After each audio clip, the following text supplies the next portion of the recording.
Accord de coopération ou alors accord d'exploitation? On s'interroge sur la fin des accords de défense entre la République centrafricaine et la France. C'est officiel. Le 15 décembre 2022, il n'y aura plus de soldats de l'armée française en Centrafrique. La nouvelle a été annoncée le 14 novembre avec notification au ministre centrafricain de la Défense par le premier conseiller de l'ambassade de France à Bangui, accompagné du général Mabin, commandant des éléments français au Gabon EFG. La France procédera donc à la remise officielle des clés du camp militaire Mpoko aux autorités centrafricaines le 15 décembre 2022. À ce jour, tout le matériel de l'armée française a déjà quitté le territoire centrafricain. Mais que vous inspire le départ des troupes françaises de la RCA? Quel impact cela pourrait avoir sur les accords de défense qui existent entre la RCA et la France depuis 1960? Deux questions, sinon plusieurs autres viendront et elles trouveront réponse dans quelques instants.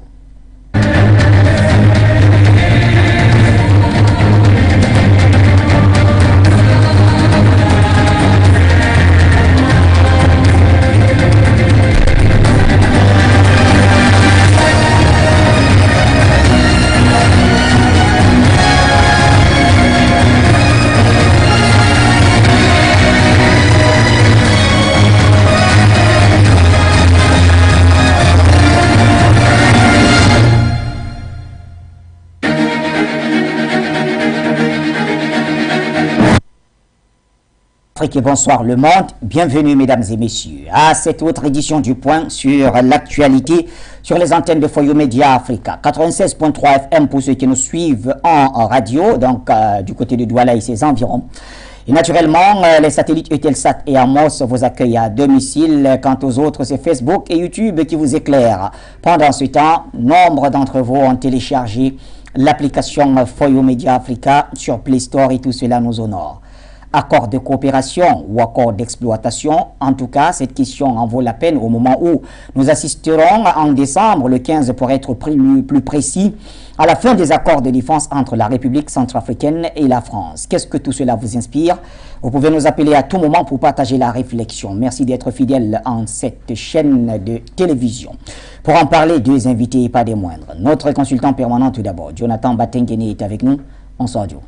Bonsoir Bachir Mohamed Ladan, vous-même toujours bien mis, vous êtes déjà en mode de Coupe du Monde. Oui, oui, c'est déjà parti sur Foyo, vous savez, vous ne manquerez aucun match. Voilà. Tout à fait.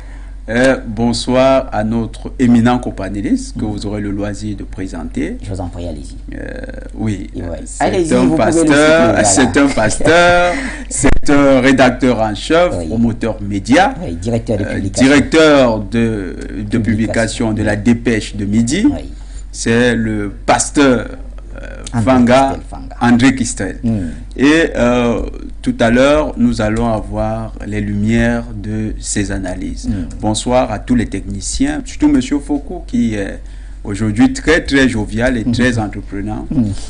Bonsoir à M. Signe Pierre, à tout le personnel For You, à la direction générale, les autorités du Cameroun, particulièrement les forces de sécurité et de défense. Comme depuis un temps, nous envoyons un coup de gueule à l'égard du régime corrompu, État narcotrafiquant, parce qu'on a même découvert que des gendarmes de ce pays, malheureusement, c'est encore un opprobre jeté à ce pays, que nous aimons bien à cause du président Laurent Koudou-Bagbo.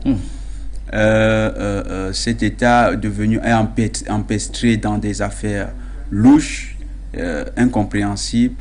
Narcotrafic, des gendarmes se sont livrés au narcotrafic, ils ont récupéré des sacs de cocaïne qu'ils ont voulu eux-mêmes faire passer. Nous regrettons cela et nous croyons que c'est pourquoi notre sœur Edith Pulchéry Ballet, qui est retenue injustement à la MACA, c'est pourquoi elle ne doit pas cesser son combat.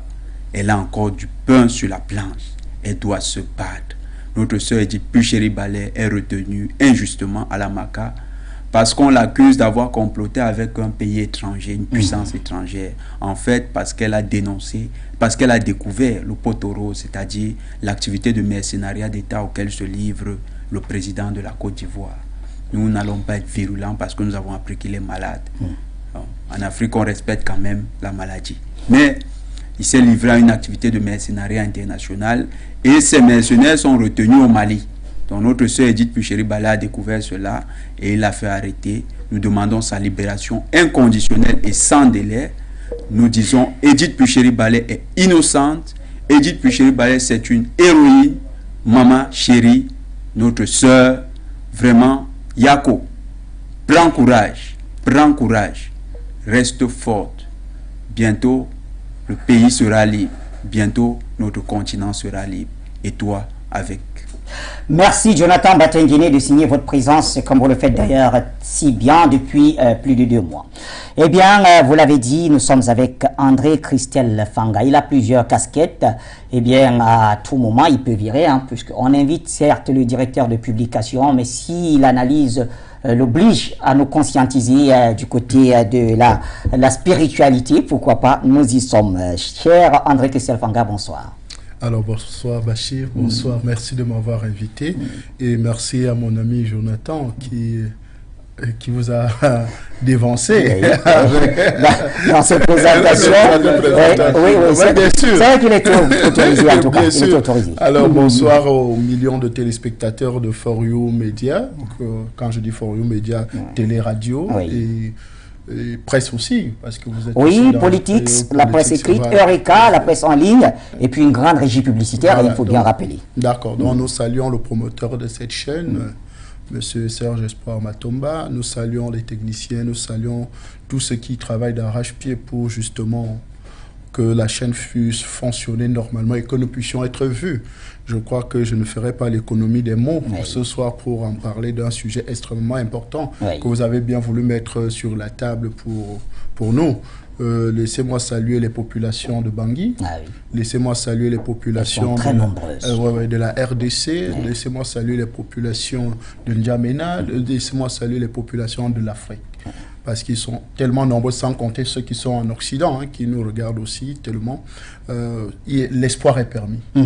Nous devons avoir confiance en notre continent et aux Africains, et nous allons véritablement nous en sortir, parce que ce continent, c'est le nôtre, et nous allons véritablement tout donner pour qu'il soit réellement libre. Merci, très cher André Christelle Fanga. Jonathan Batengene, allons donc dans notre thématique. Accord de coopération ou accord d'exploitation. On parle de la fin des accords de défense entre la République centrafricaine et la France. Alors, j'espère n'avoir pas exagéré dans le libellé. Non, c'est même, vous avez été très tendre. Vous dites, vous créez une certaine ambiguïté, accord de coopération. Il n'y a jamais coopération. Ça devait être accord de spoliation, accord de prédation. Exploitation, c'est encore... ça donne l'impression que c'est légal. C'est pas légal. C'est du vol qui est organisé. Oui, c'est parti. Qui est systématisé. Mais c'est parti sur la base des signatures quand même. Oui. Il y a eu des signatures en 1960 qui autorisaient la France à avoir un certain nombre, à avoir son mot à dire dans les questions. Ça confirme donc accord de prédation. Accord de prédation, le reste peut-être militaire, bien de prédation économique. C'est le qualificatif qui suivra correspondrait le plus. Alors, dans ces accords de prédation, qu'est-ce qu'on a? On a des articles, quand vous lisez les articles, les 11 articles, qui sont carrément les mêmes avec une légère variante, sauf que au niveau du Centrafrique, il y a un accord spécifique où on vous dit qu'à 10 mètres, quand vous creusez votre sol là, à 10 mètres, ce n'est plus votre territoire. Donc, les téléspectateurs doivent un peu s'imaginer ça. Les Centrafricains, sur leur territoire, n'ont pas le droit de creuser un puits de plus de 10 mètres. C'est-à-dire, si votre fosse septique même, vous voulez faire des fosses septiques de 17 mètres, à 10 mètres, l'ambassadeur de France doit être mis au courant pour savoir pourquoi vous creusez si profondément. Parce que cette partie, ce n'est plus le Centrafrique, c'est la France. Vraiment, la tectonique des plaques a même été remise en question. On nous a donné des cours de géographie où on vous disait, il y a des plaques, la tectonique, il y a la plaque africaine qui arrive ici et fait... Non, la France, avec ses accords, a remis en question le savoir scientifique. Oui. Ils vous disent que à 10 mètres, on est encore au Centrafrique. Après 10 mètres, vous êtes en France. Donc pour les Centrafricains qui sont même intelligents, ils auraient pu creuser 17 mètres et aller demander les papiers. Ils disent, ben, nous sommes sur le territoire français depuis un moment, nous n'avons pas de papiers. Ou bien ils auraient dû creuser et accoucher des enfants à 17 mètres. Là, ils diraient... Très belle ironie, de toutes les façons. Non, c'est de l'ironie, mais c'est la réalité. Vraiment, les Centrafricains auraient même pu faire ça. Et ils seraient dans leur droit. Parce qu'à partir de 12 mètres, ils sont déjà sur le territoire de la France. Ils amènent les bébés qui ont été accouchés à 12 mètres. Ils disent, là, c'est vos bébés. Donnez-leur la nationalité, donnez-leur les papiers. Voilà des accords qui prévoyaient une prédation sauvage. Pourquoi à plus de 10 mètres? Parce que même pour fouiller l'or, dans les zones où l'or est apparent, vous avez le filon apparent qui est là autour jusqu'à, on parle de 12-13 mètres. Pour retrouver la source, il faut creuser au-delà de 15 mètres. Parfois, il faut arriver jusqu'à 50 mètres. Donc, les Français se sont dit, ah, les Centrafricains peuvent encore ramasser les filons apparents. Mais quand il s'agira des sources d'or, qu'ils laissent ça aux propriétaires, dépositaires légaux, héritiers de droits divins des richesses du Centrafrique. Oui. La France. Vous avez des accords comme quoi il faut que le Centrafrique, avant même de vendre une ressource naturelle, demande l'avis de la France. Et avant de l'exploiter, pareil. Si jamais la France n'est pas intéressée, il faut encore laisser à la France de chercher un partenaire. Ce genre d'accord. Vous appelez ça accord de coopération. Coopération, il y a le mot co et opération. On coopère, on opère ensemble. Quand vous regardez ces principes-là, il y a un endroit où vous opérez ensemble. C'est essentiellement le prédateur qui s'assure que les richesses du Centrafrique sont sa chasse gardée. Qu'aucun concurrent international, même si c'est les champions qui disent, ils disent quoi au niveau international, parce qu'ils disent souvent que c'est la libre concurrence. Le principe de libre concurrence garanti par les instances du commerce international, les instances de la Banque mondiale, les instances de la finance et toutes les instances qui régissent l'économie mondiale. On vous dit la libre concurrence. Créons des marchés compétitifs. Soyons compétitifs. Ils ont des théories pour adosser tout ça et abrutir notre jeunesse. On dit il y a les avantages compétitifs. Il y a la compétition entre les États. Alors que au niveau du Centrafrique, la France est dans une position de monopole et de prédation sauvage. Maintenant, vous avez les éléments liés à la sécurité. Alors là, c'est des éléments à géométrie variable. Le Centrafrique a pour partenaire de sécurité la France, qui est saisi par le président via l'ambassadeur vers l'ambassadeur de France en cas de menace de l'intégrité territoriale. Prenons depuis 1960 les rébellions au Centrafrique. Combien de fois la France a aidé l'État centrafricain? La dernière rébellion, les Séléka. Prenons un peu le parti de Bozizé, pour parfois raisonner par l'absurde. Prenons le parti de Bozizé.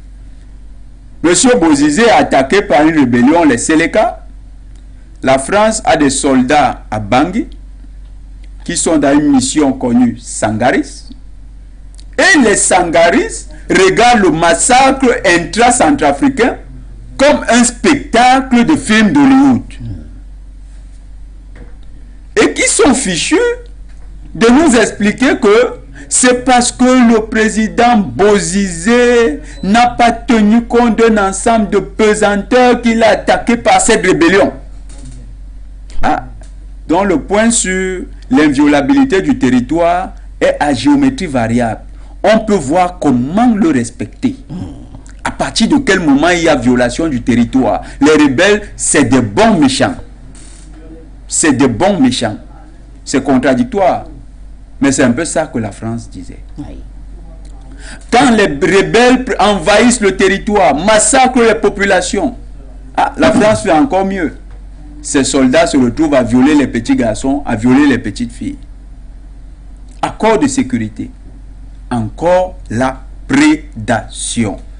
On était dans des accords de prédation où le Centrafrique était un État hypothéqué, un État sous monopole étranger. Et cet État était toutonné, un peu comme un bébé. Hein? Oui. On le prend, on dit, oh, ne pleure pas, ne pleure pas, ne pleure pas, on va te donner le lait. Sous perfusion internationale, régulé sur le plan militaire par un embargo permanent et tout à fait des plus contradictoires. Parce que cet embargo ne touchait que l'armée régulière. Avec la bénédiction de Paris, hein, on s'assure que l'armée régulière est sevrée d'armes. Et les rebelles sont constamment approvisionnés. Noureddin Adam, sur la chaîne Afrique Média, nous avait quand même dit une chose. Ceux qui nous donnent les armes, c'est la France, via les cargos de la MINUSCA. Voilà le pays qui parlait de coopération.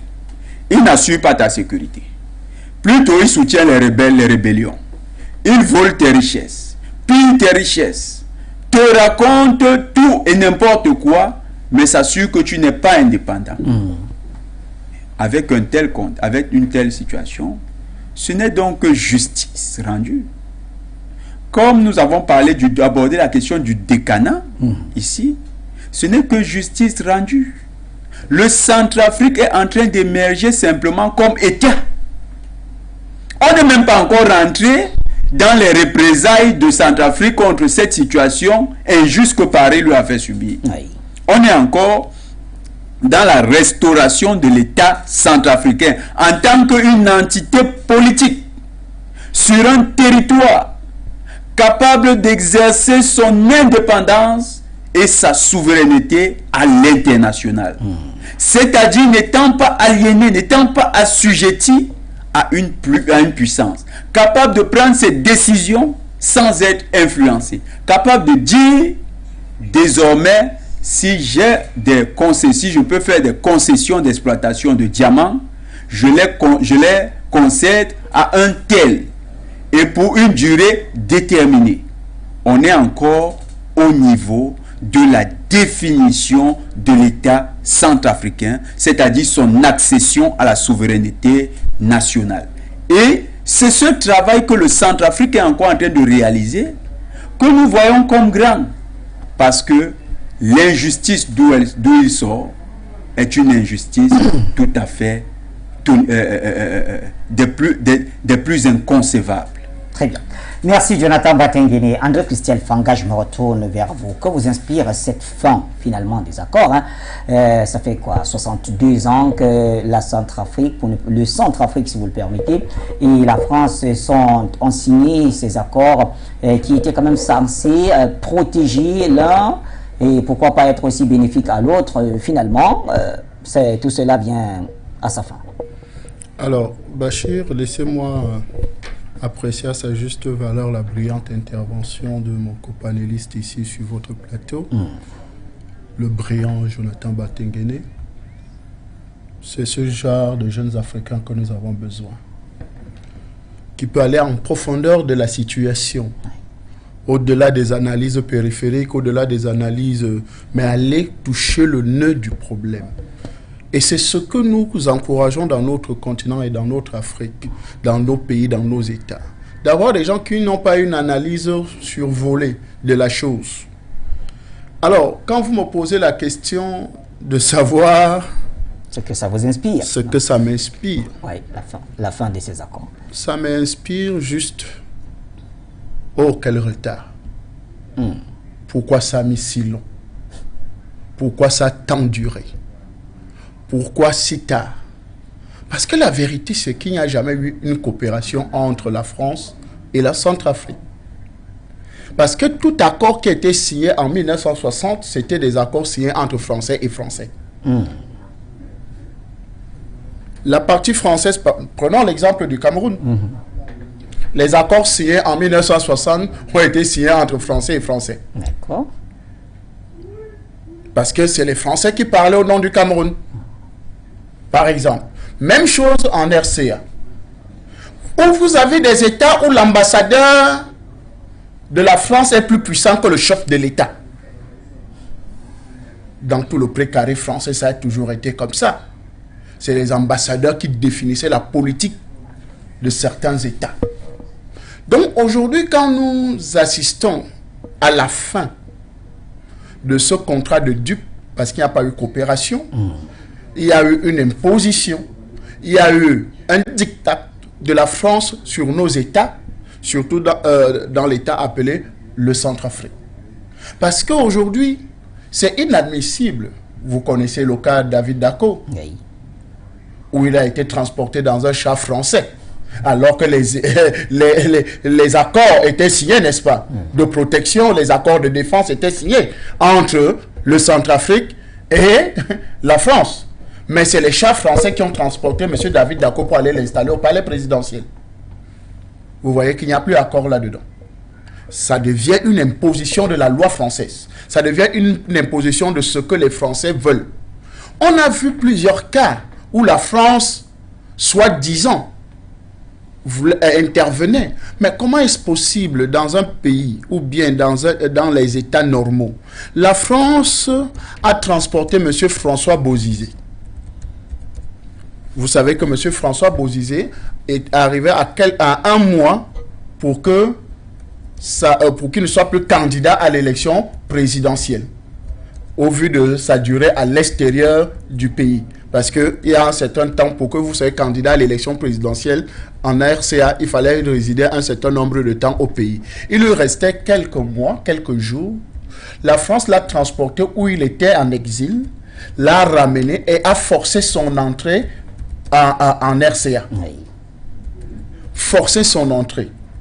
Parce qu'en réalité, il était persona non grata. Comme sachant que la France avait organisé, il était sur vous appelez souvent ça quoi, mandat d'arrêt international. Je crois. Oui, il y avait un mandat d'arrêt. Il y avait un mandat d'arrêt contre M. François Bozizé. Mais comme il y a un président de la République en RCA qui est un homme de paix, un homme conciliant, un homme qui ne s'attarde pas sur des règlements de compte d'individus, c'est-à-dire le professeur Archange Touadéra, Oui. on l'a accueilli. Parce que normalement, M. Bozizé ne devait plus entrer sur le territoire centrafricain sans qu'il ne soit arrêté. Et ce n'est pas le professeur Archange Touadéra qui avait décerné ce mandat d'arrêt. C'était Doto Dia. Vous vous rappelez? Oui. Donc aujourd'hui, que la France l'a aidé à pénétrer, la même France a organisé la rébellion. C'est-à-dire, je ne veux pas revenir en arrière pour parler Séléka et Antibalaka. Non, je ne veux pas revenir en arrière. Je parle de l'instant où le candidat, professeur Archange Touadéra, va aux élections et M. Bozizé crée une coalition, n'est-ce pas, avec des opposants, et après cela, organise une rébellion armée. Je dis bien une rébellion armée pour mettre hors d'état de nuire le professeur Archange Touadéra.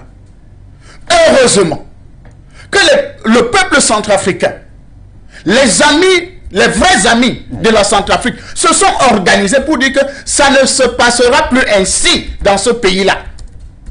Et on a vu la calmie. Finalement, M. Bozizé était obligé de prendre ses clics et ses claques et s'enfuir. Continuant à organiser cette rébellion avec la bénédiction de qui? La bénédiction de Paris. Soi-disant un pays avec qui nous avons des accords de défense, des accords de coopération. En réalité, il n'y avait pas accord de coopération entre ces deux États. Il y avait des accords d'exploitation. Il y avait un accord d'exploitation. Et quand on parle d'accord, et je crois que Jonathan l'a bien défini tout à l'heure, ça veut dire que les deux parties s'entendent. Oui.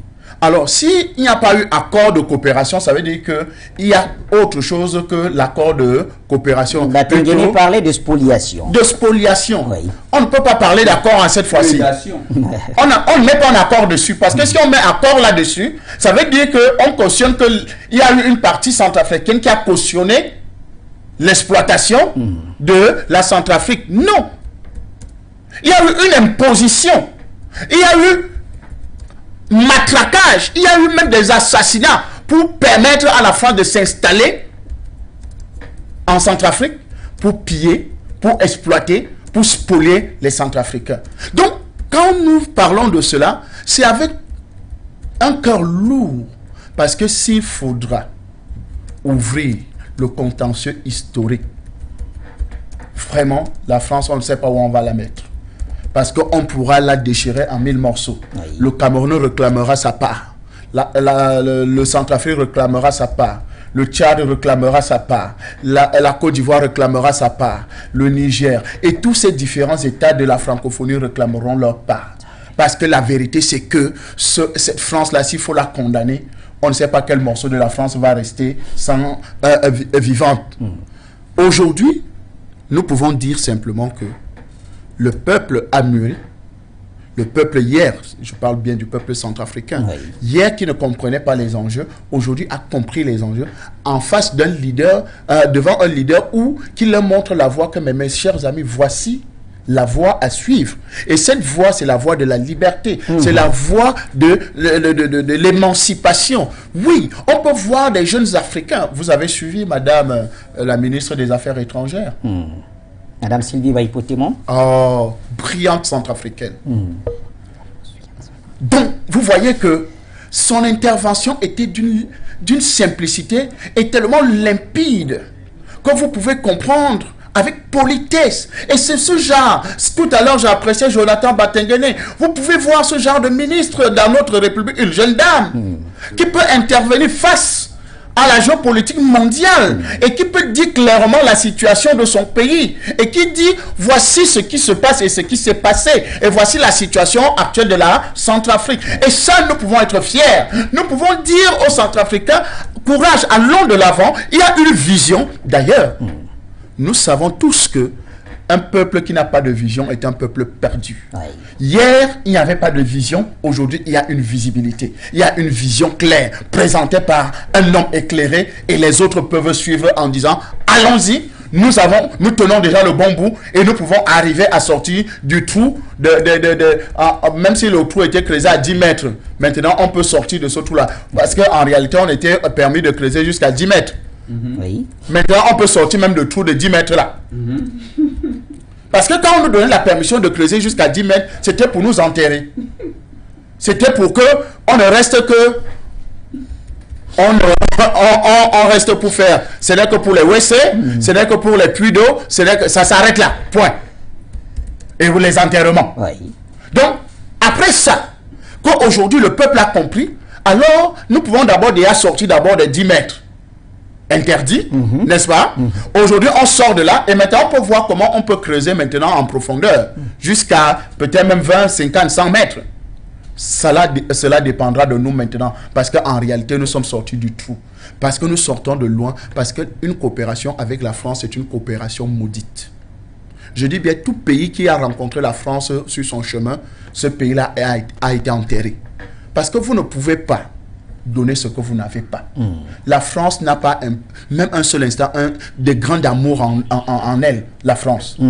Alors, vous voulez qu'elle coopère avec les États comment? Parce que quand on parle de coopération, ça veut dire que s'entraider. Oui. Bon, citez-moi sur l'État. Chacun apporte un peu du sien. Jonathan Bachir, citez-moi sur l'État que la France a aidé. En tout cas, il y a beaucoup... Aucun.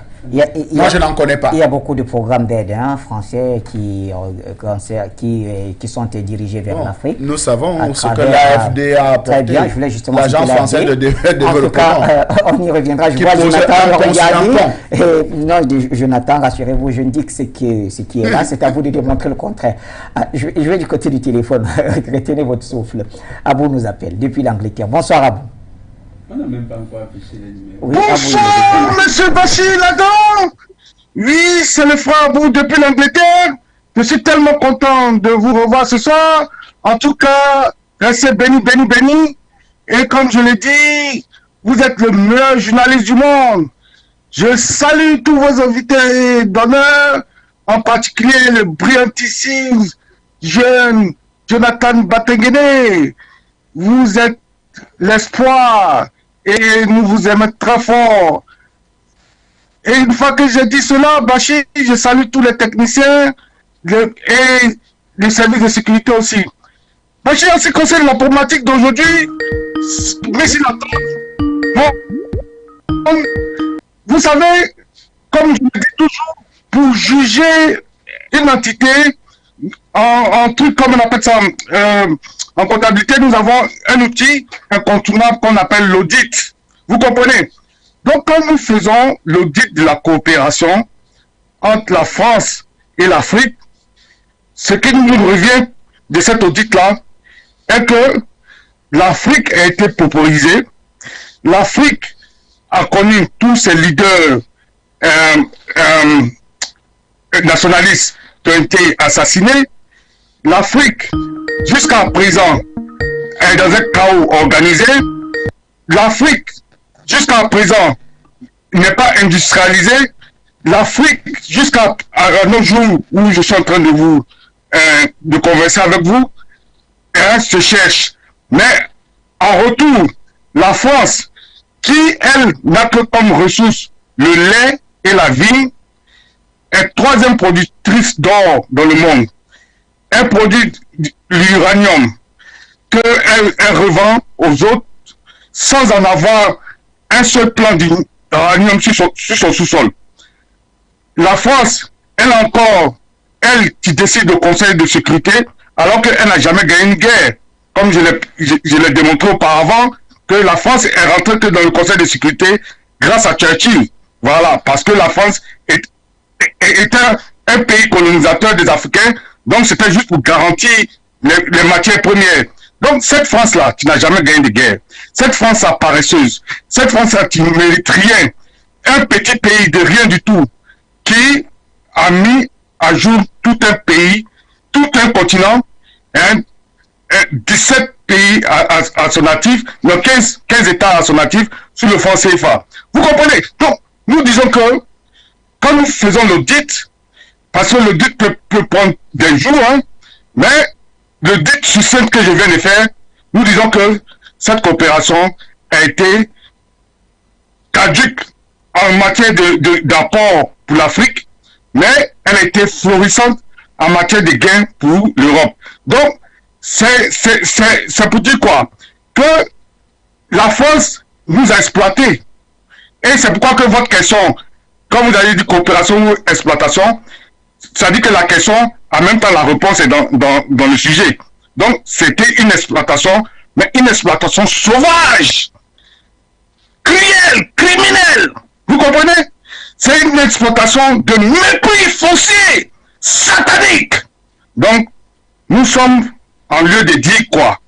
Que nous sommes des Africains, on peut dire des survivants, hein, qui a subi, on a subi l'atrocité d'une entité qu'on appelle la France. C'est une entité ténébreuse, c'est le Satan de l'Afrique, et nous, par conséquent, nous, l'antidote, c'est de se nier dans le panafricanisme et d'en découdre avec cette entité-là pour toujours de la mener dans l'abîme là où elle mérite d'être. Je vous remercie. C'était M. Abou depuis l'Angleterre. Bye bye for moi. Bye bye, dear Abou d'Angleterre. Nous restons au téléphone et là, on n'est plus en Angleterre mais aux États-Unis avec Jean Sakponou. Jean, bonsoir. Bonsoir, Bachir. Vous me recevez? 5 sur 5, Jean Sakponou. Et merci, le grand Bachir. Bonsoir, Christelle. Bonsoir, Jonathan. Bonsoir, technicien. Bonsoir à tous ceux qui écoutent ce forum média. Bonjour. Alors, Bachir, fin de coopération. D'abord, si nous allons, comme on a passé assez de temps pour l'antenne, cette coopération, on sait dans quelles conditions ça avait été signé dans les pays francophones surtout. Et comme l'a dit tout à l'heure André Fanga, et on le disait depuis, les Africains n'étaient pas... Parce que vous voyez, Bachir, l'ambiance qui régnait en ce moment, c'était quoi? C'était après la guerre. Et que l'Allemagne était considérée comme ennemie de l'Europe, n'est-ce pas? Et étant vaincu, alors on fait croire aux Africains qu'il faut signer des accords de défense. Contre qui? Contre l'Allemagne qui peut-être viendrait. C'est dans ce siècle que nos aînés avaient pensé, oui, il faut faire cela, pensant que la France était sérieuse. Mais du moment où la France et l'Allemagne et l'Union européenne s'est constituée, est-ce que ces accords-là ont encore le sens d'être en Afrique? Et pourtant, la France l'a maintenu parce que l'idéal au départ n'était pas cela, n'était pas de donner la paix aux Africains, mais plutôt de les soumettre. C'est pour cela que malgré que la France est réconciliée avec l'Allemagne, s'est construite et l'Union européenne, pas aujourd'hui, la France continue de maintenir et de faire actionner, s'il le faut, c'est soit des accords de défense, pour empêcher l'éclosion des nouvelles idées africaines d'auto-économie, défense et tout. C'est-à-dire être vraiment indépendant, libre. Voilà le pays qu'on appelle pays, il s'est arrosé de tous les noms, pays de liberté, de droit. C'est eux qui volent l'Afrique. Et c'est ce pays-là qui dit aujourd'hui, bien mal acquis, contre les Africains. Quelle aberration. Ils n'échapperont pas à la colère divine. Bachir, vous vous souvenez de ce que Gbagbo avait dit quand les rebelles voulaient attaquer la Côte d'Ivoire, ou bien, oui, voulaient marcher sur Abidjan? Gbagbo avait demandé à la France de faire actionner l'autre là. Il a dit non, c'est entre vous, on ne va pas intervenir.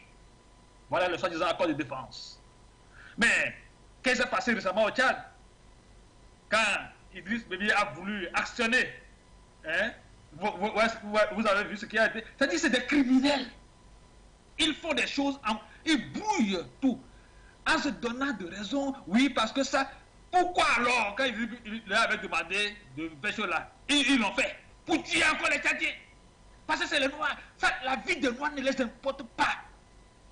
Parce que c'est ce qu'il faut faire comprendre aux Sénégalais, aux Nigériens, et ces pays-là, Ivoiriens, c'est bien, c'est ce qui se passe. Que voilà la France. La France doit être, c'est-à-dire dans nos cœurs, dans le cœur des Africains, dans l'ADN des Africains, la France doit être clouée, enlevée de nos chemins. Parce qu'elle est la gangrène, l'ennemi. Mais on ne comprend pas. Macky Sall qui est au Sénégal, qui aujourd'hui continue d'accepter les troupes françaises. Mais quelle idée! Les Sénégalais, oui, je sais, vous êtes le fruit de Diop. Oui, plutôt Senghor, oui, je sais. Comme le cas de la Côte d'Ivoire, oui, nous savons. Mais les temps ont changé. Revenez sur terre. Chassez la France dans tous vos domaines. C'est la gangrène. Même si vous refusez de la chasser, ça va venir naturellement. Parce qu'il y a un Dieu de justice qui va faire justice aux Africains. Nous sommes des humains. Nous avons l'âme. Nous avons la divinité en nous. On ne va pas continuer à nous déchirer, à nous tuer, comme le cas de Omotunde encore récemment, parce qu'il a fait avancer l'idée d'une nouvelle source d'énergie africaine. Changer le programme scolaire, c'est qu'on sort, pour redonner la dynamique, l'authenticité à l'éducation africaine. On a éliminé pensant qu'en le tuant comme ça, bon, c'est fini, ça va cesser. Non, ces œuvres seront refaites, seront accompagnées et assistées, acheminées. Les parchemins seront achevés. Parce que c'est une œuvre divine. Bachir, il y a beaucoup de choses à dire. Que les Africains sortent des mensonges de la France. Le Niger, la bataille a été humiliée la fois dernière, on a vu ça sur les réseaux sociaux. C'est pas encore fini. Nous leur disons toujours à ces industries françaises de ramasser d'abord leurs effets, aller chez eux, et aller en France, mais nous allons les juger. Nous allons les juger après. L'histoire est là. Nous allons les juger après, quel que soit ce qui va se passer, qu'il n'ait pas peur.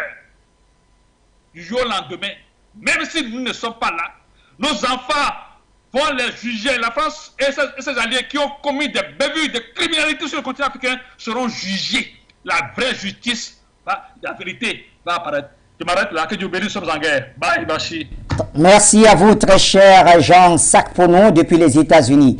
Eh bien, un autre qu'on ne voyait pas depuis quelques mois, mais il est avec nous, c'est Peter Brown, qui nous appelle d'Écosse. Bonsoir, Peter.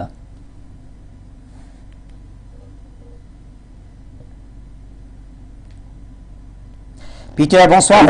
Oui, bonsoir, bonsoir, Peter. Bonsoir, M. Bassi. Je veux saluer M. Jonathan et André Christel Fonda. Voilà. Je ne vais pas rester trop longtemps au téléphone parce que j'étais très busy. J'avais fait un petit parcours en Europe. Donc, c'est pourquoi j'étais absente. Moi, ce que je peux dire dans cette histoire, comme on dit en anglais, de corporation, là, c'est un deco. Vous comprenez?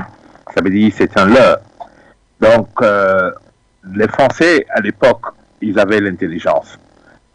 Unfortunately, maintenant, l'intelligence a changé de camp. Parce qu'ils nous ont prouvé avec le conflit en Ukraine qu'il manque beaucoup d'intelligence et de tact et puis wisdom. Alors, il y a cet éveil en Afrique qui a poussé cette présidente et panafricain et élite politique à prendre conscience de ce qui s'était passé 60 ans back en Afrique.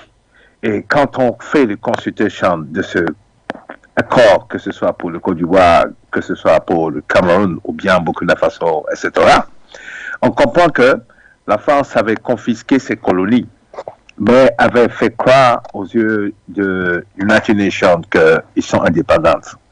Voilà pourquoi M. de Gaulle avait couru avec Gaston Defferre, avec Lefebvre, et puis celui qui gouvernait aux côtés de l'Afrique équatoriale.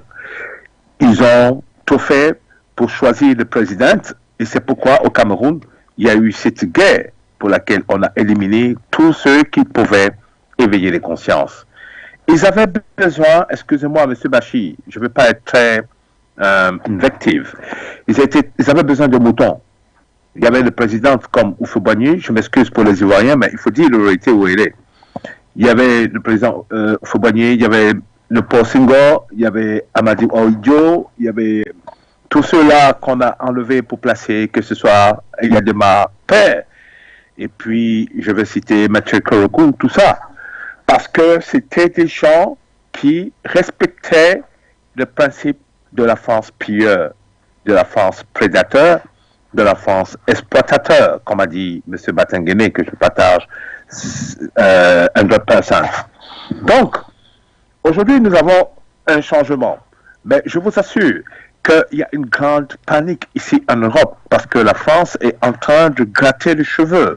Vous comprenez, M. Bachir? C'est très grave. La France gratte les cheveux parce que, je vous dis, 2023, ça va être très, très difficile pour la France. Parce que le nouvel ordre mondial a commencé. Et si M. Poutine n'a pas été pour le G20, il avait une raison personnelle parce qu'il avait déjà discuté avec le président de l'Indonésie.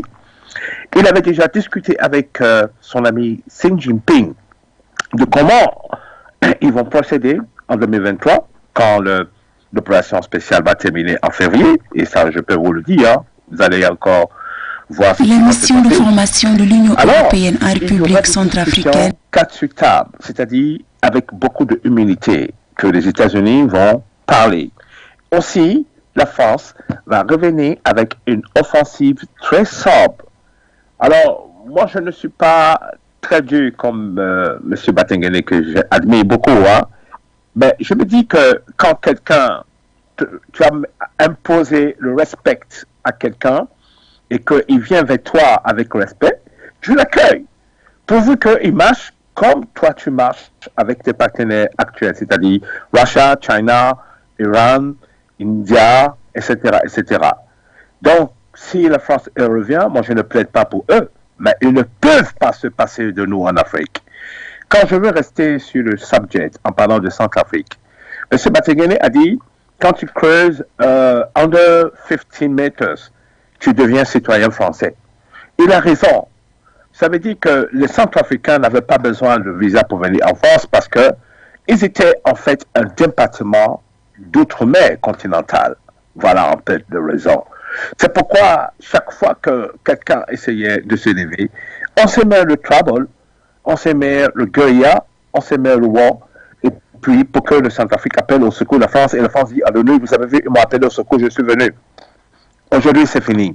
Donc, il n'y aura plus de Diamond, il n'y aura plus de God, il n'y aura plus Urianum, il n'y aura plus rien.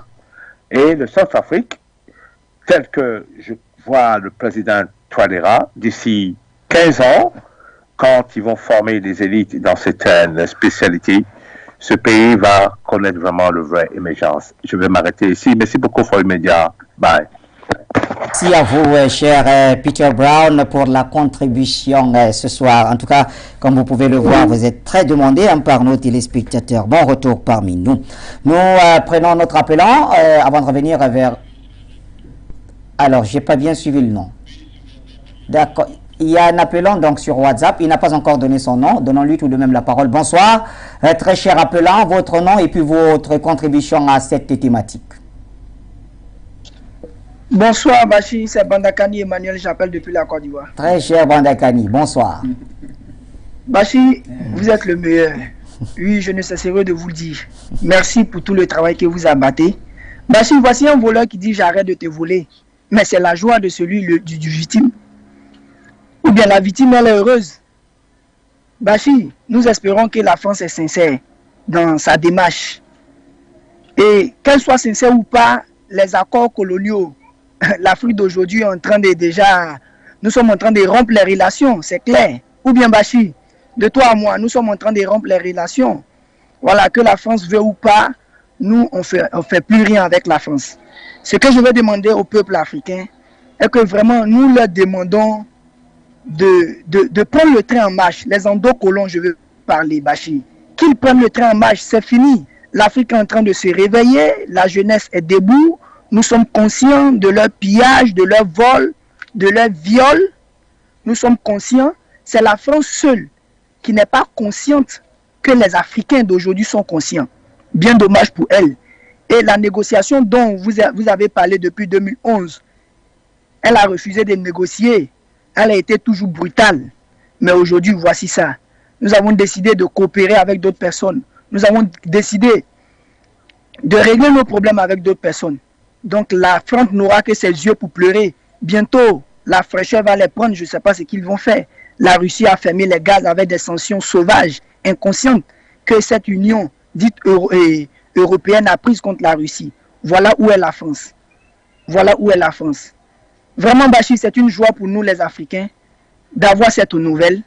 Nous savons, qu'elle soit donnée en public ou pas, nous savons que tôt ou tard, cette nouvelle allait venir. Merci au président Touadéra. Merci au président Assimi Goïta et nous espérons que IB au Burkina va emboîter le pas, sans oublier la Guinée. Petit à petit, l'oiseau fait son nid. Bachi, voici là où nous sommes aujourd'hui avec ton combat de 2011. Que Dieu te bénisse. Bonne continuité. For You Media, effectivement, demain, l'avenir nous appartient. Merci pour tout. Ciao, ciao. Bonne émission à vous. Mon cher André, que dis-je, Emmanuel Bandakani, voilà, depuis la Côte d'Ivoire. Signé, on reste au téléphone, on revient. D'accord, revenons donc vers le plateau. Jonathan Batengeni, vous avez hâte de reprendre la parole.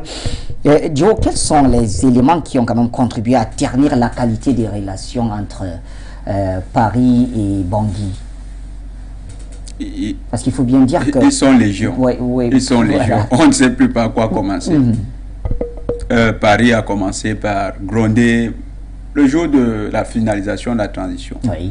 Passation de pouvoir de Mme Catherine Samba-Panza, digne patriote, panafricaniste et africaine, digne représentante du peuple centrafricain.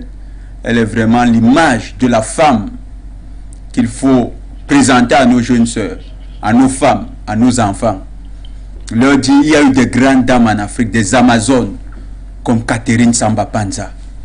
Elle a tenu tête au parrain de la junte, non, de la pègre bretonne, qui trônait à la tête du ministère des Affaires étrangères français et de l'Europe, monsieur Jean-Yves Le Drian. Le Truand. Le Truand, oh, ok. Jean-Yves Le Drian, s'il vous plaît. Ah, ok, c'est Le Drian. Le Drian, voilà. j'avais cru avoir des problèmes de prononciation. Je vous en prie. Donc, le Drian, c'est pas le Drian. Ok. Donc, le Drian, Jean-Yves Le Drian, qui était venu gronder une dame. Voilà des gens qui disent, parce que vous savez, chez eux, ils disent, il faut respecter la femme, il ne faut pas les violences faites aux femmes, ils ont fait finance des ONG en Afrique pour qu'on ne fasse plus violence aux femmes. Et c'est leur ministre de la morale, le ministre des Affaires étrangères, c'est le ministre de la morale, c'est lui qui dit aux Africains comment il faut se comporter, c'est lui qui vient violer leurs principes. Il gronde Madame Samba Panza. Il dit à un chef d'État quoi faire. Et tellement le gars du corps était agacé qu'il était obligé d'enfoncer la porte pour rattraper ce ministre. Bon, on a décrit, c'était quoi, pas le collet. Les mauvaises langues disent c'était pas le collet.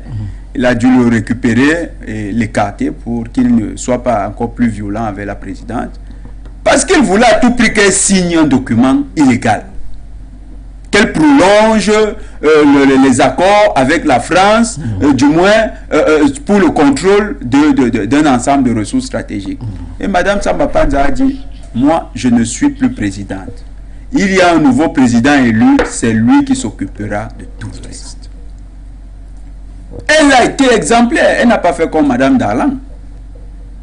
Deuxième exemple qui fâche.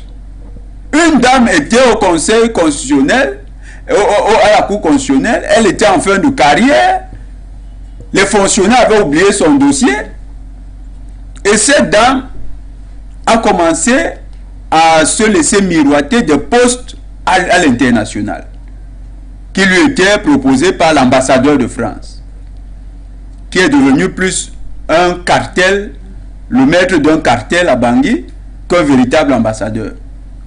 Et ce dernier lui propose des postes, et Mme Darlan tombe dans le panneau, et elle s'oppose à la réécriture de la constitution centrafricaine. Un autre problème, son copain, Bolingumba. Lui également, il se retrouve défenseur des libertés, de la constitution. Un beau matin, un homme qui est parti aux élections municipales en 2017, il n'a même pas recueilli des suffrages honorables, c'est-à-dire même 5%. C'est lui qui devient le Zorro du Centrafrique. Il va défendre la Constitution, soutenu par l'ambassade de France, qui, pour l'épauler, va lui donner une cagnotte qui pourrait servir à aller financer les bosisés qui attendent de l'autre côté au Tchad, avec leur rébellion. Et Mme Peggy Bolingumba, qui a une ONG dans le sac, parce qu'on s'est renseigné, Bachir. L'ONG en question, c'est une ONG dans le sac. Ils n'ont pas de siège. Non, nous avons discuté avec plusieurs Camerounais qui sont à Bangui. Ils nous ont expliqué qu'ils ont cherché le siège de l'ONG, n'ont pas vu. Donc, l'ONG a bénéficié de financement de l'ambassade de France. Pour faire quoi? On dit s'occuper des jeunes filles. La dame est dermatologue. Et d'après même des renseignements, ce n'est pas la meilleure des dermatologues de Bangui. Alors, pourquoi elle reçoit cet argent? On ne comprend pas. Peut-être parce que son Zorro de mari s'est constitué en défenseur de la Constitution. Vous demandez les éléments. Oui. Un autre élément, M. Jean-Yves Le Drian s'est constitué en donneur de leçon numéro 1 de la politique interne au Centrafrique. C'est lui qui tout le temps voulait rappeler à M. Digne président Touadéra ce qu'il faut faire. C'est lui qui voulait organiser la marche des choses au Centrafrique. C'est lui qui était devenu une sorte de directeur de conscience du gouvernement centrafricain. Et ces choses-là, ça agace. Le clou de l'histoire. Le Centrafrique, son premier ministre va aller aux Nations Unies pour représenter son pays. Ce qui est une chose tout à fait simple et même souhaitable. La France interdit le transit de son territoire au Premier ministre centrafricain. Une provocation inutile. Les Centrafricains sont souvenus que ces gens, on traite avec eux et pourtant, on ne comprend pas quelle est la source de nos malheurs. C'est pas qu'ils sont trop maladroits, mais peut-être qu'ils ont un droit léonin qu'ils défendent. On se rend compte que non, c'est les accords. Mais Bachir, il ne faut pas qu'on dise que les accords étaient tous ont déjà été tous, comment dire, rompus. Il en reste. Le franc CFA, c'est un accord. Président Touadéra. En tout cas, jusqu'ici, on en est qu'aux accords de coopération militaire, accords de défense, donc... Tout ça, c'est là-dedans. Oui. Le nom, c'était accord de coopération de défense. Mais il n'y a rien dedans qui est vraiment la défense. Sur les accords, vous avez 8 accords qui sont économiques. Seuls 2 accords concernent la défense. Il y a le franc CFA, les finances, les réserves. Excellence au président Touadéra et tous les chefs d'État de la sous-région Afrique centrale. Nous ne voulons plus du franc CFA. Nous ne voulons plus du franc CFA. La rupture sera consommée lorsque nous allons arrêter avec le franc CFA. Bachir, le franc CFA, c'est la sueur de nous tous ici qui transpire et enrichit les Occidentaux. Cette richesse est indexée sur les euros. Dans chaque euro, il y a des poussières de CFA. Dans chaque euro. Chaque fois que vous voyez quelqu'un vous montrer un billet de 1 euro, il y a des poussières de CFA. Et quand nous disons des poussières, c'est peut-être dans les 20% de 1 euro. Et Bachir, 20% c'est pas petit. 20% c'est pas petit parce que ils sont 27. Si nous, à nous seuls, nous avons 20% et qu'il leur en reste 80, faites un peu la division des 80 par 27, vous verrez que nous portons le gros de leur monnaie. Le franc CFA est une monnaie nazie. Parmi les accords qui méritent d'être rompus dans les plus brefs délais, il y a le franc CFA. Mais nous savons que le Centrafrique a commencé avec le Sangokoy. Il faut que ça se poursuive au niveau de la sous-région. Le président Touadéra, digne patriote, digne panafricaniste, doit travailler avec ses pairs de la sous-région et nous voulons qu'il en assure non pas le leadership parce qu'il y a déjà un leadership affirmé, mais qu'il soit le moteur de cette dynamique. C'est-à-dire que pendant que les leaders sont en train de penser, il faut qu'il soit là, comme le jeune remuant. Vous savez, dans un match de football, il y a celui qui est au milieu de terrain là, on l'appelle généralement le baroudeur. Et c'est celui qui fait vibrer le milieu de terrain. Il faut qu'il soit le grand milieu de cette équipe, qu'il amène les chefs d'État, qu'il les agace même, qu'il leur rappelle que président Paul Biya, mais excellence, vous vous souvenez qu'on doit rompre avec le franc CFA? Mais excellence Obiang, est-ce que vous savez qu'on doit rompre avec le franc CFA? On sait qu'il ne va pas appeler Mahamat parce que lui il est dans une autre affaire. Mais il va appeler. On y revient. On doit rompre avec le franc CFA. Très bien. Je reviens à vous, monsieur. On a encore quelques minutes. Prenons cet appelant, si vous le voulez bien, André Selfanga, et puis je reviens à vous. Je vois Galoseli, donc, qui nous appelle depuis quelques minutes déjà. Galoseli, cher ami, bonsoir.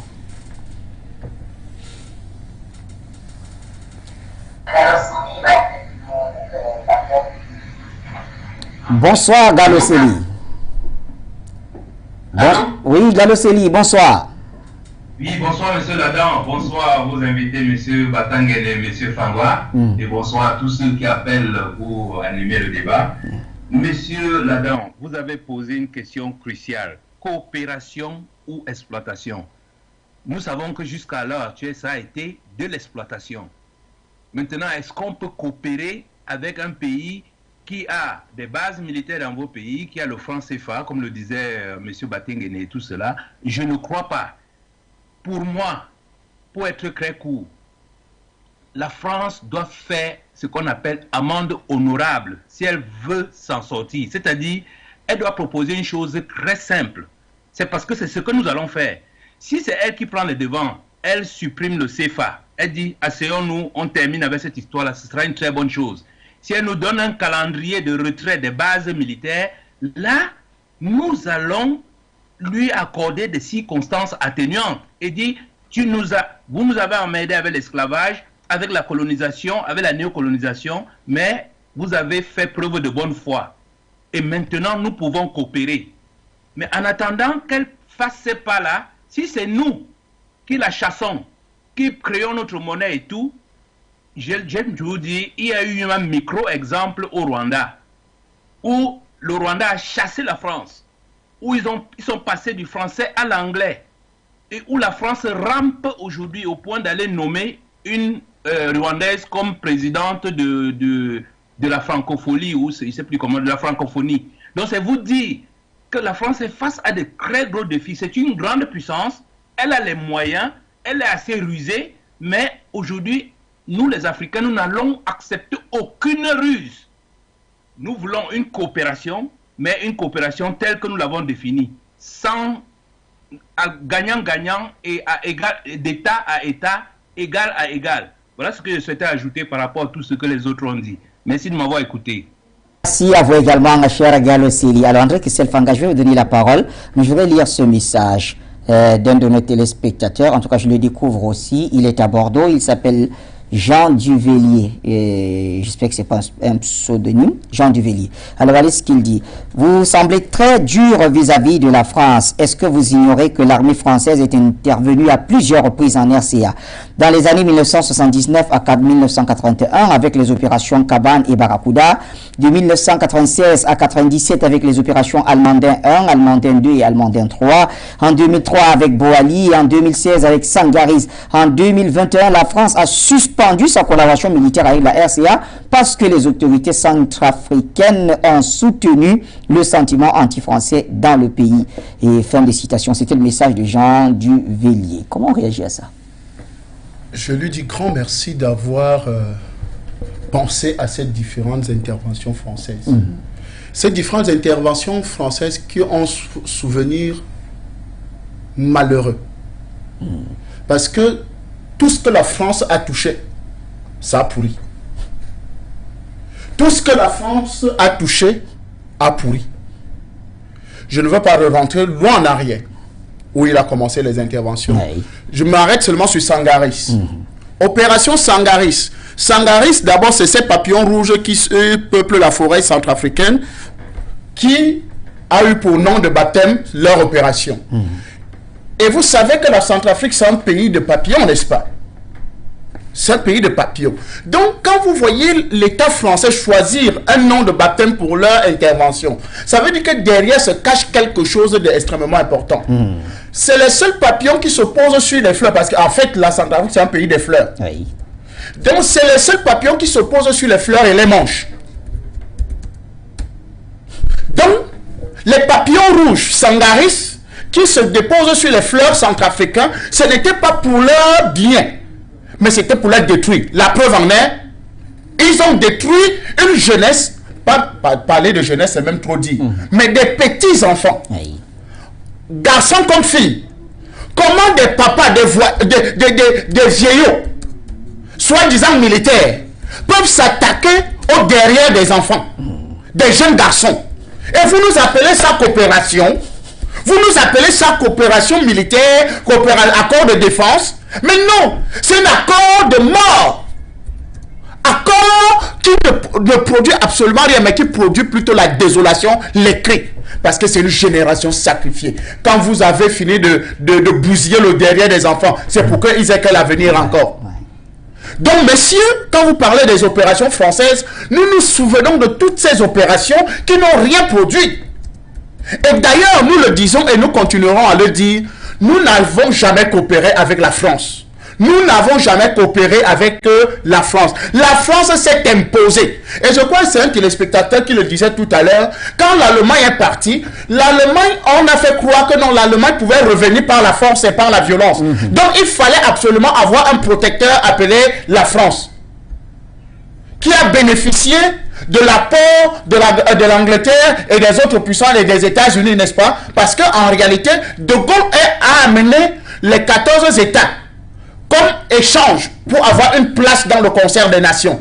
En disant, parce que De Gaulle a juste exploité. Il faut rappeler que M. De Gaulle était un suicidaire. C'est-à-dire c'était un soldat qui venait se suicider au Cameroun. C'est à partir du Cameroun qu'on lui a redonné les forces. Toutes les forces nécessaires en matière de nutrition, en matière d'habillement, en matière de soldats, pour qu'ils reprennent le chemin pour aller libérer la France. Et il a passé, vous voyez le cheminement, Cameroun, Tchad, N'Djamena, Bénin, est monté jusqu'à l'île de, vous appelez ça quoi, l'île de Corée, je crois, oui, au Sénégal, et pour entrer, justement, pour libérer la France. Donc, c'est ces soldats ramassés tout au long là, qui allaient libérer la France. Donc, De Gaulle, ayant eu des contacts avec les grands chefs traditionnels, avec des grands leaders africains ici, oui, n'est-ce pas? Alors, elle allait marchander la position de ces États-là au niveau du Conseil de la Société des Nations, oui, qui existait. En disant, j'ai 14 États qui sont derrière moi. Parce que c'est ces 14 États-là qui m'ont aidé à libérer la France qui était sous colonisation allemande. Donc, elle a fait croire que non, ces États-là, ce sont ces États. Donc, elle a présenté à la face du monde que moi, je suis une puissance. Parce que j'ai 14 États que je dirige. Et la monnaie que, Jonathan, quand vous parlez de franc CFA, le franc CFA n'était pas une monnaie française. C'est le système monétaire que l'Allemagne avait imposé à la France. Donc le système de monnaie nazie imposé à la France qui était sous domination allemande, sous colonisation allemande. Parce que la France a fait 4 ans de colonisation sur l'Allemagne. Donc, d'ailleurs, Hitler se baladait en France comme il voulait. D'ailleurs, il a vu certains éléments en France qu'il allait refaire en Allemagne. Donc, vous voyez qu'en réalité, la France est un pays usurpateur. Il usurpe tout. Ses opérations sont des usurpations. Ses exploitations sont du vol, de l'arnaque. En fait, c'est un pays qui ne vaut absolument rien. Je finis mes propos. Citez-moi un seul exemple et il faudra qu'à chaque fois que je passerai à la télé, je vais toujours le rappeler. Oui. La France a un seul Roland Garros dans son palais présidentiel. Ce seul Roland Garros a été gagné par un Camerounais qu'on appelle Yannick Noah. La France a gagné une Coupe du Monde. Une première Coupe du Monde en 98 avec 9 entrants sur les 11 africains, sans compter le remerciement qu'ils sont allés faire aux marabouts sénégalais béninois, c'est-à-dire ceux qui ont travaillé pour qu'ils puissent gagner la Coupe du Monde, c'est-à-dire les Africains encore. En fait, toutes les médailles qui entrent dans le palais présidentiel français, c'est les Africains. C'est l'Afrique en particulier. Actuellement, il n'y a que 4 Français d'origine qui sont dans l'équipe nationale de France. 4 Français d'origine. Tout le reste, c'est des étrangers. Donc, quand vous parlez de la France, vous parlez... Ce n'est pas un grand pays. C'est un pays cotisé. C'est un pays de cotisation. Et vous savez qu'à chaque fois qu'il n'y aura plus ceux qui vont cotiser, le Ndjangi là va finir. Pour parler prioritairement comme au quartier, n'est-ce pas? Parce que ce qui fait le Ndjangi, c'est les hommes qui viennent cotiser, n'est-ce pas? Ou les femmes qui viennent cotiser. Au fur et à mesure que les Africains sont en train de se retirer, et nous allons nous retirer complètement, n'est-ce pas, de cette de soi-disant coopération qui n'existe pas. Nous allons nous retirer tranquillement et la France va reprendre sa position. Et d'ailleurs, les prédictions l'ont dit. La France elle-même, les Français eux-mêmes l'ont dit. Le jour que la France va perdre le continent africain, c'est-à-dire les 14 États, elle va plonger, elle va rentrer à la 20e, 30e position. C'est les Français qui l'ont dit. Donc, nous pensons qu'aujourd'hui, il n'y a jamais eu de coopération avec la France. C'est une malédiction. C'est notre malheur d'avoir rencontré la France sur notre chemin. Et je pense que les Africains ont pris conscience et nous allons nous débarrasser. Ce n'est pas eux. Et il faut toujours leur rappeler, ce n'est pas eux qui ont décidé de partir. On les a chassés. Oui. Parce que la maturité des peuples africains, des Centrafricains, des Maliens, des Camerounais sont en train de dire « Ah !» Et ce « Ah » là, c'est un chemin sans retour. Monsieur, les Français, au revoir, merci. On vous a connu, mais ça a été un malheur pour nous. Fin des accords de défense entre la RCA et la France. Accord de coopération ou d'exploitation, c'est ce qu'on pouvait dire, en tout cas dans le cadre de cette émission. Merci, monsieur. André-Christelle Fanga, Jonathan Batengene et bien sûr tous nos nombreux appelants. Merci pour la confiance en la télévision panafricaine Foyer aux médias africains. On se retrouve très bientôt sur les mêmes antennes. Bonsoir.